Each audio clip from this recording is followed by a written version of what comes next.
அனைவருக்கும் வணக்கம். சிறப்பு டெட் இதில் சைக்காலஜி என்ற தலைப்பில் நாம் இன்றைய வினாக்களை காணலாம்.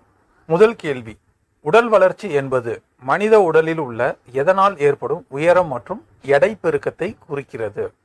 இதற்கு சரியான பதில் சி, செல்களும் திசுக்களும். அடுத்து இரண்டாவது கேள்வி, எதன் அடிப்படையில் மனிதனின் வளர்ச்சியை பிரித்துள்ளனர்? இதற்கு சரியான பதில் டி, பி மற்றும் சி, அதாவது மனித உடலின் வளர்ச்சி மற்றும் சி முதிர்ச்சி, இவை இரண்டும். அடுத்து மூன்றாவது கேள்வி, மனித வளர்ச்சி எத்தனை பருவங்களாக பிரிக்கப்பட்டுள்ளது? இதற்கு சரியான பதில் டி, 8 பருவங்களாக பிரிக்கப்பட்டுள்ளது. அடுத்து நான்காவது கேள்வி, ஆசிரியர்கள் கற்கும் குழந்தையை நன்கு புரிந்து கொள்ள வேண்டும் என்றால் அவர்கள் எந்த வளர்ச்சியை பற்றி அறிந்து கொள்ள வேண்டும்? இதற்கு சரியான பதில் டி, இவை அனைத்தும். உடல் வளர்ச்சி, உள்ள வளர்ச்சி, மனவெழுச்சி வளர்ச்சி, சமூக மனப்பான்மை வளர்ச்சி, இவற்றை எல்லாமே ஆசிரியர்கள் அறிந்து கொள்ள வேண்டும். அடுத்து ஐந்தாவது கேள்வி, பள்ளி முன் பருவம் என்பது எந்த பருவம்?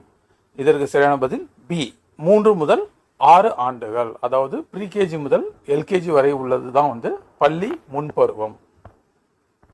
அடுத்து ஆறாவது கேள்வி, பள்ளி பருவம் என்பது எந்த பருவம்?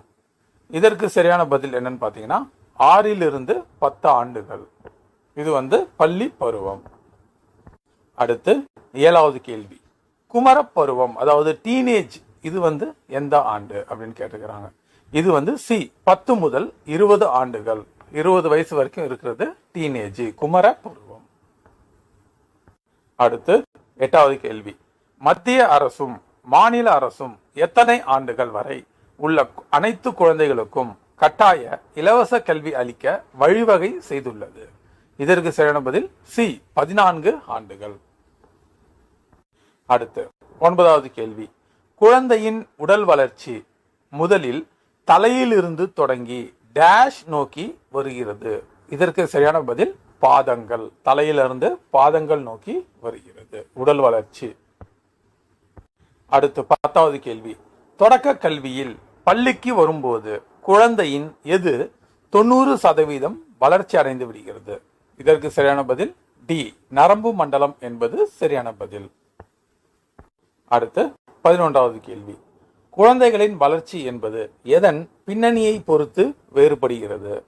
ஏ, சமூக பின்னணி, பி, பொருளாதார பின்னணி. அப்ப இதற்கு சரியான பதில் டி, ஏ மற்றும் பி என்பது சரியான பதில். அடுத்து 12வது கேள்வி, இவற்றில் குறியீட்டு சிந்தனையில் தொடர்புடையது எது? இதற்கு சரியான பதில் டி, இவை அனைத்தும்.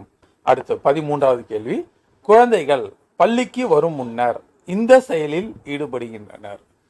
எதனா? ஏ, பின்பற்றி செய்தல், பி, பாவனை விளையாட்டு, சி, மொழியால் கருத்து பரிமாற்றம். இதற்கு சரியான பதில் டி, இவை அனைத்தும்.